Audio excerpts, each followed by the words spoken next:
HBO.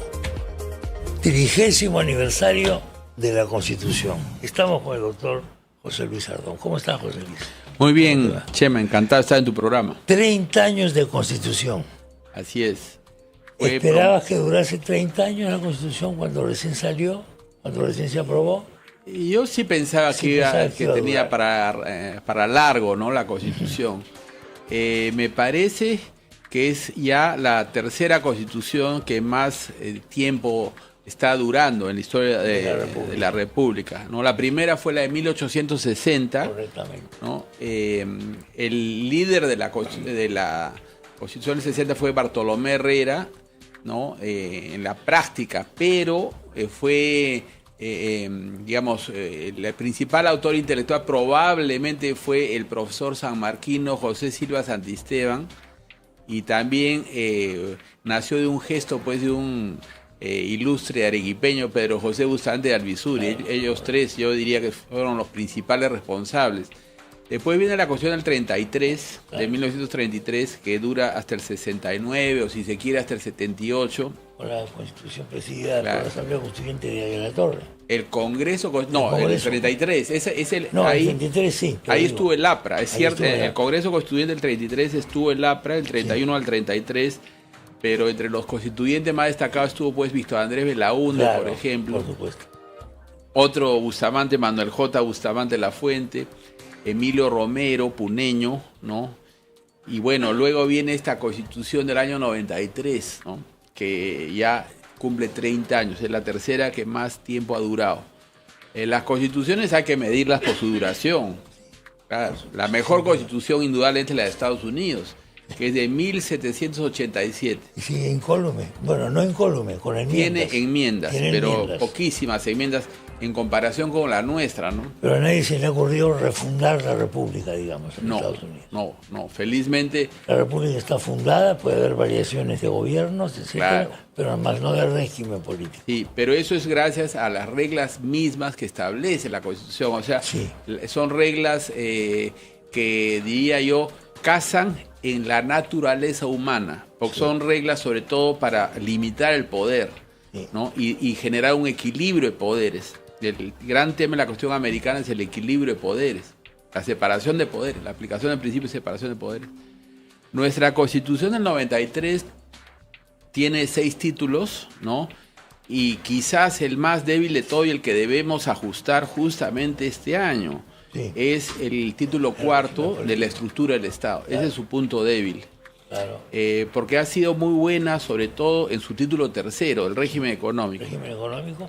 Se acaba de estar el Premier, ahí se ha referido a esto casi en este mismo sentido, ¿no? Así es. Es muy importante subrayar. Y quiere hacer reformas también del sistema político. Tiene razón. Mira, hace poco ha salido un informe del G30. El G30 es una ONG en Nueva York. Le pusieron de nombre G30 porque reúne a 30 destacados académicos y políticos del hemisferio, de Estados Unidos y Latinoamérica. Está, por ejemplo, nada menos que Larry Summers. Larry Summers ha sido rector de Harvard y ha sido luego secretario del Tesoro. O sea, es un peso pesado la política americana. Está también algún banquero central de Chile, de Brasil, en fin, gente muy destacada. Y en el reporte dicen que el Perú es el tercer país de más crecimiento en Latinoamérica en estos años, ¿ya? Ahora, es verdad que Latinoamérica en general no se ha desempeñado bien, ¿no? Entonces, en medio de la región, el Perú todavía destaca, ¿no? Y yo creo que es gracias al régimen económico. Pero el punto débil es el Estado de Derecho. O sea, ese es nuestro... por eso hay que concentrarnos este año en hacer las reformas políticas, que deben incluir reformas de la Administración de Justicia. Reformas de la Administración de Justicia. Menudo tema. Exacto, ese es el tema central. Menudo tema que tenemos. Claro. Hay la percepción internacional de que la Administración de Justicia del Perú está profundamente politizada. Entonces, mientras no solucionemos eso, no vamos a recibir las inversiones que necesitamos, ¿no? Inversiones de capital extranjero y capital nacional, porque mucha gente que forma unos ahorros lo saca fuera. por desconfianza en la administración de justicia. Entonces es muy importante prestarle la mayor atención a esto. ¿Es presidencialista? Las constituciones peruanas en general son presidencialistas.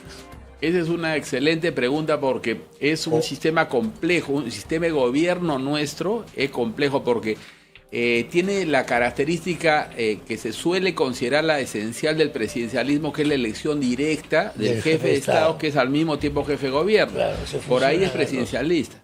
Sin embargo, ese tema de la tipificación de los sistemas de gobierno es un tema complejo. Y en la ciencia política hay criterios alternativos. Por ejemplo, hay un famoso libro de Matthew Sheward y John Kerry que dicen que lo principal no es eso, sino el mecanismo de destitución de los ministros. Y según ese criterio, el Perú vendría a ser un semi-parlamentarismo o un pseudo-parlamentarismo. O pseudo-presidencia. O sea, no es un sistema de gobierno, es un sistema que no es consistente, el sistema peruano. Pero el criterio de Sheward y Kerry es muy importante porque bajo ese criterio, por ejemplo, Francia es parlamentarista, al igual que los demás de Europa, a pesar de tener presidente elegido directamente. Porque ellos dicen que lo principal no es solo el jefe de gobierno, sino el gabinete de ministros, que hay que prestar atención al mecanismo de destitución de los ministros. Porque también dicen que más importante que el nombramiento es el mecanismo de destitución. Y en el Perú, Chema, desde el siglo XIX tenemos la moción de censura parlamentaria en los ministros. Eso no es en Estados Unidos no existe. No, el Congreso no puede tumbar a los ministros. Acá sí. Acá sí, pues, es verdad. En realidad, es una especie de contradicción del parlamentarismo, ¿no? Así es, tiene el rasgo esencial del parlamentarismo en el Perú. Claro, porque no somos parlamentaristas, digamos, en teoría, porque elegimos al jefe de Estado. Y el gobierno fusionado en una sola persona.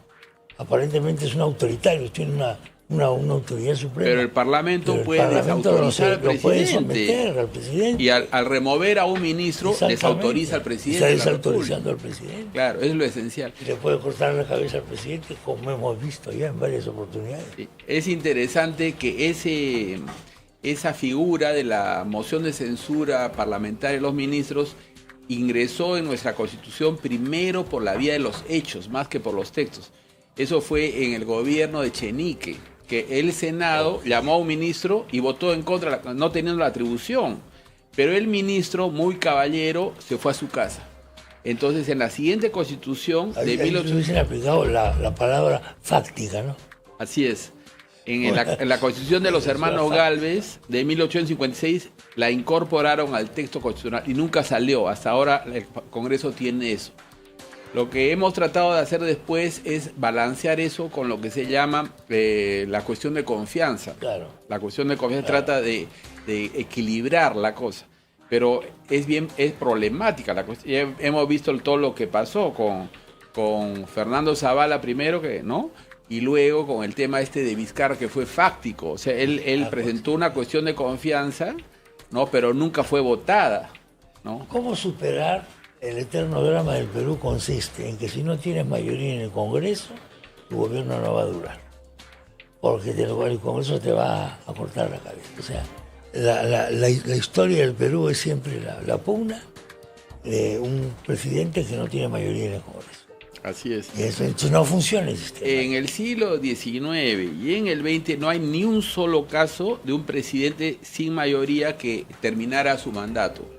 Pero en el siglo XXI se han habido 3 casos. Primero, Toledo. Toledo tuvo solo 38% y concluyó su mandato.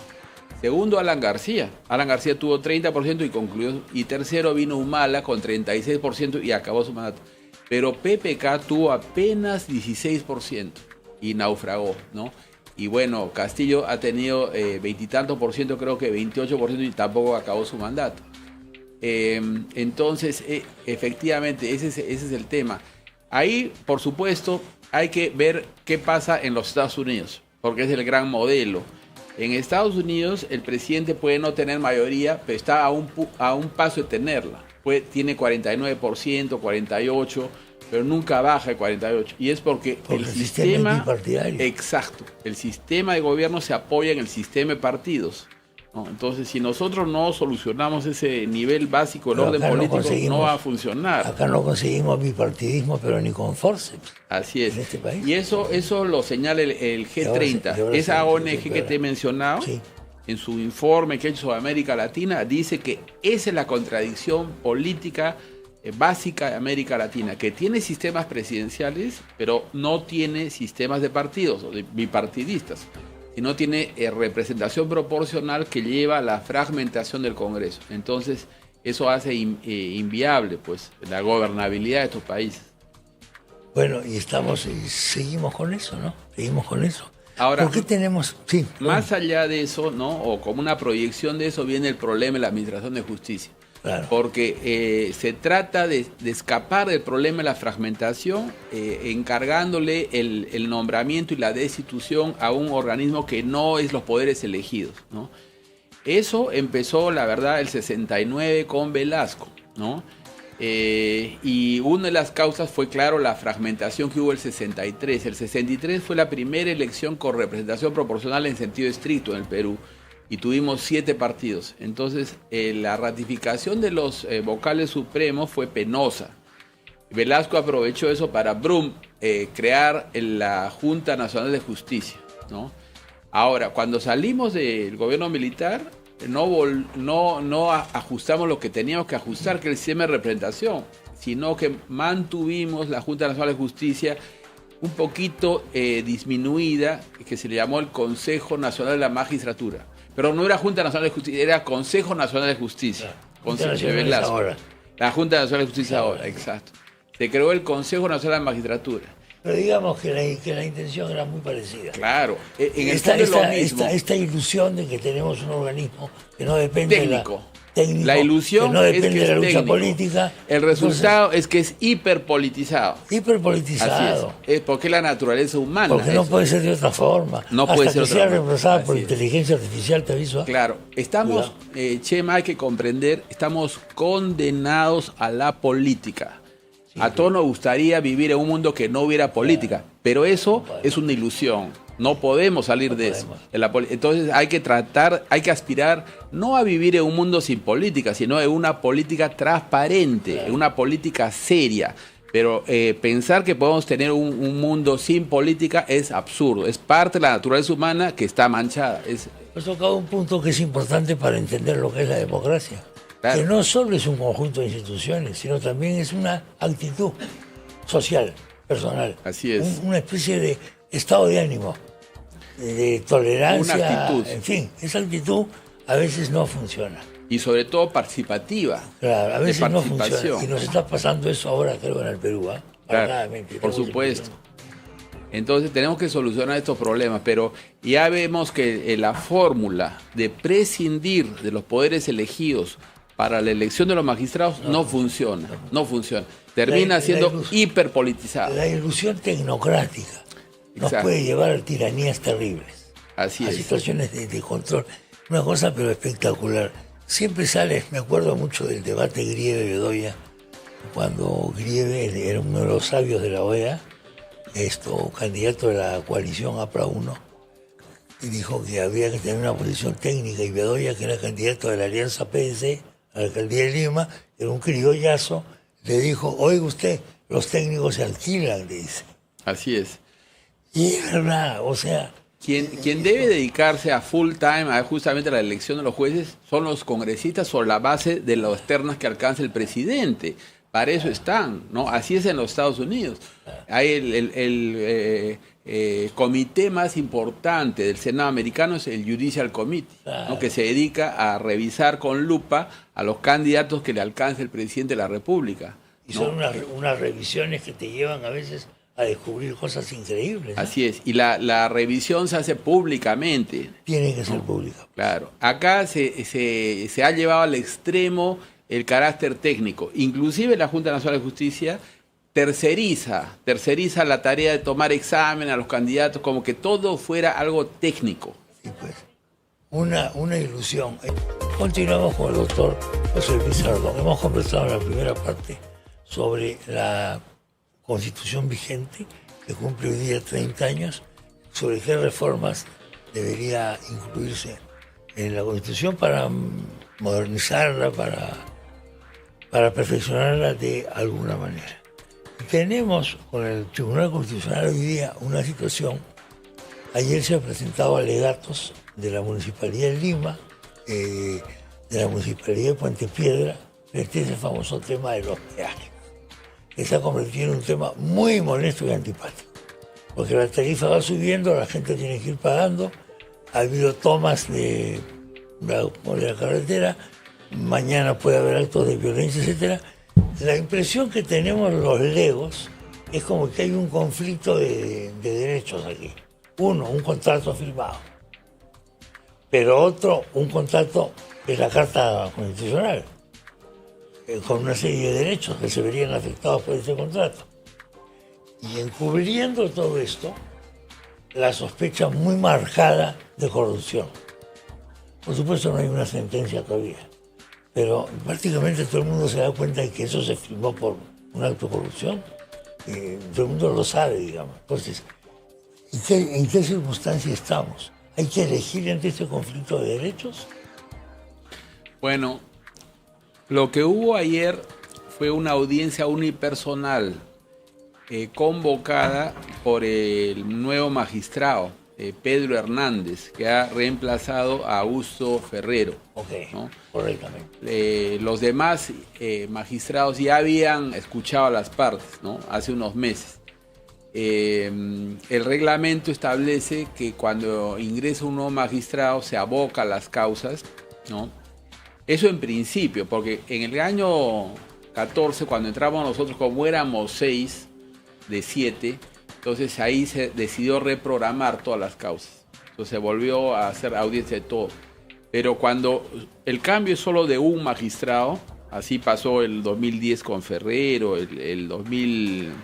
con Urriola, el 17 con Ferrero y ha pasado ahora con Hernández. Cuando solamente cambia uno de los 7, el camino más adecuado para no complicar la operatividad del tribunal es que el nuevo magistrado decida si tiene o no una audiencia personal, unipersonal, en algunos casos, ¿no? O en todos. Entonces lo que yo he podido ver es que él ha convocado por lo menos a 2 audiencias. No todos los casos lo está escuchando, pero en algunos casos que él considera especialmente donde le gustaría hacer preguntas, él llama a las partes. Eso es lo que ha habido ayer, ¿no? Una audiencia unipersonal del caso de los peajes. Ahora bien, ¿qué tipo de proceso es? Es un proceso de habeas corpus, ¿no? Ahí viene un tema complicado. El habeas corpus es para proteger la libertad. Ahora, incluye la libertad de tránsito, ciertamente. Pero es muy difícil discutir si hay o no una afectación del derecho a la libertad de tránsito si no se entra al tema de la validez del contrato. Ese es el asunto. Ahora, también es para evaluar, no sé si el tribunal va a entrar en eso, ¿no? Al tema de evaluación. Ahí tenemos el siguiente problema, ¿no? Y es que el contrato, hasta donde yo recuerdo, es de enero del 2013. Y la revocatoria de Susana Villarán es de marzo del 2013. O sea, es casi al mismo tiempo. Fue en el verano del 2013 de los dos. Entonces, se podría pensar que el apoyo a la campaña de la no revocatoria de Susana Villarán, que fue poco antes, de haber sido de fines del 2012, encubría una coima, ¿no? O sea, empujaba la firma del contrato. Se podría pensar así, ciertamente, ¿no? Y lo más complicado, yo creo, acá en el Perú es el estándar, cómo se ha evaluado otros casos parecidos, ¿no? Hemos visto que la Fiscalía ha ido muy lejos, ¿no? Al tratar de ver coima, inclusive respecto a quienes no han sido gobierno, ¿no? Específicamente me refiero al caso de Keiko Fujimori, ¿no? Keiko Fujimori no era gobierno, pero la Fiscalía ha considerado que el aporte, si es que lo hubo, porque no está tan demostrado, sí, ¿no? Correcto. Y ciertamente, si hubiera sido el aporte, era muchísimo menor que 10 millones de dólares, que fue a lo que le dieron a Susana Villarán. Bueno, era una coima encubierta a futuro, ¿no? Por si llegaba a ser gobierno. Entonces, ese es el asunto. El tema que estábamos discutiendo antes es que la Administración de Justicia debe aplicar estándares iguales para todos. Al haber actuado la Fiscalía de ese modo, con fuerza popular, en fin, entonces ahí ha generado el problema, creo yo, ¿no? Porque aplicándose ese criterio, al caso de Susana Villarán es pues muchísimo más grave. ¿Por qué? Porque Susana Villarán era una autoridad, ¿no? Porque estaba firmando un contrato de concesión, ¿no? Prácticamente en el mismo momento. Entonces, ese es el asunto. Ahora bien, es cierto que en principio, ¿no? Para efectos generales, ¿no? Uno debe presumir siempre la inocencia, ¿no? Se debe presumir la inocencia. Y mientras no haya una sentencia firme que establezca que ha habido corrupción, se podría pensar que no. Sin embargo, hay varias cosas que decir, ¿no? Hay varias cosas que decir. ¿Qué hay que decir? En este caso, que la alcaldesa tuviera conocimiento no es un hecho litigioso, porque el año 2019 ella misma confesó que ella sabía de esto, del aporte a la campaña. Sí, por supuesto. ¿No? Y ella misma pidió disculpas, pero el hecho que ella recibió el dinero, entonces eso no necesita ser probado. Y sí llama la atención, por supuesto, Chema, ¿no? Que eso ha pasado ya 5 años, eso fue el 2019, la confesión, ¿no? Y el aporte fue pues a fines del 2022, o sea, ya van 12 años y está avanzando muy lentamente, no se tiene una sentencia de primera instancia, ni siquiera se ha concluido la investigación. Entonces el asunto ha resultado estar altamente politizado. Totalmente politizado. Una variante de lo que hablábamos antes. ¿Puede el Tribunal Constitucional decir que un contrato es nulo? ¿O anular un contrato? Bueno, mira, recientemente yo he escuchado una conferencia y estoy leyendo el libro que sustenta la conferencia sobre los árbitros como legisladores.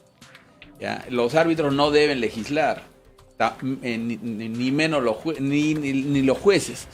Sin embargo, los jueces, cuando repiten un criterio resolutivo, cuando van generando un lineamiento resolutivo que se llama, de alguna manera legislan. Entonces hay un libro de una, entiendo yo que es árbitro, es una chica argentina que vive en Suiza, ¿no? Que ha hecho un libro muy interesante, creo que es su tesis doctoral sobre los árbitros como legisladores, donde ella ha revisado no laudos completos, pero sí extractos de laudos de la Cámara de Comercio Internacional, porque en el CIADI sí se están publicando los laudos completos, pero en la Cámara de Comercio Internacional no los publican completos, pero extractos, ¿no? Entonces ella ha revisado extractos de laudos y ha identificado 4 áreas donde se han repetido criterios resolutivos. Y una de las 4 áreas es el tema de la corrupción, ¿no? Ella dice que en tal y tal caso, creo que señala como 6 casos, los árbitros, cuando había no necesariamente sentencias firmes, sino sospecha de corrupción, indicios de corrupción, declaraban improcedente el pedido del arbitraje. Ese es el punto. ¿Ya? O sea, eso es, creo que es un tema importante. Y podríamos encontrarnos en un caso también de un conflicto social tremendo. Claro, porque ¿qué pasaría, ¿no? Si el fiscal sigue prolongando la investigación 50 años, ¿no? Y no empieza el juicio oral, y menos la sentencia, ¿no? Entonces, evidentemente, ahí no vamos a estar esperando también tanto tiempo para que se resuelva eso, ¿no? Entonces, yo creo que el tribunal debería sopesar todos esos distintos aspectos, ¿no? Es una decisión tremenda. Es muy difícil. Es muy una difícil. Decisión tremenda. Es una decisión muy difícil. Muy difícil. ¿No? Y también yo quisiera añadir algo más, ¿no? Es muy importante, yo creo, que no se bote al bebé con el agua de la tina, ¿no? Entonces, tenemos que tener claro que el sistema de concesiones se debe mantener y se debe desarrollar más todavía, ¿no? Todos los que vivimos en Lima sabemos que moverse de un lugar a otro es muy penoso, ¿no? Necesitamos desarrollar la infraestructura de transporte de uso público, ¿no? Y este hecho no debiera, ¿no?, espantar la inversión. Entonces se requiere una decisión muy ponderada. No me gustaría estar en el pellejo de tus colegas. No, ciertamente En este yo fui a la ceremonia inaugural del año jurisdiccional el martes pasado, sí, la semana pasada, y sí, estuve yo, digamos, aliviado de no tener que estar con este problema que hubiera sido muy angustioso, ¿no? Tremendo. Sí. Es tremendo. Bueno, pero en fin, queda una situación de suspenso muy complicada. Muy complicada. Veremos qué ocurre. Podremos hacer las reformas, volviendo al aniversario, podremos hacer, antes de las elecciones que vienen, las reformas políticas necesarias a la Constitución. Sería muy importante que se hagan este año, porque el próximo año ya no se va a poder. Así es, va a estar muy Estás cerca en las campaña elecciones. electoral. Exactamente. Entonces, este es el momento para efectuar estas reformas políticas del sistema de representación, del sistema de gobierno y de la administración de justicia. Sí. Bueno, seguiremos hablando. José Luis, te agradezco mucho la visita. Encantado. Y estamos en contacto. Estuvo con nosotros el doctor José Luis Sardón. Atención.